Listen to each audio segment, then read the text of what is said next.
দেখেন তার মা এই ব্যাংকে, এই মাটির ব্যাংকে টাকা জমাইছে, কিন্তু তার মা আজ থেকে 4 বছর আগে মারা গেছেন।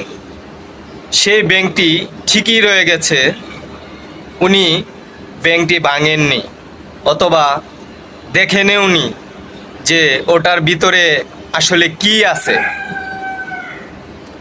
দেখেন, মানুষের এইভাবে যদি মানুষের পাশে দাঁড়ায়, তাহলে আমি মনে করি বাংলাদেশে এই বাংলাদেশ থাকবে না, বা এই বাংলাদেশ সোনার বাংলা হয়ে যাবে ইনশাআল্লাহ, আশা করি।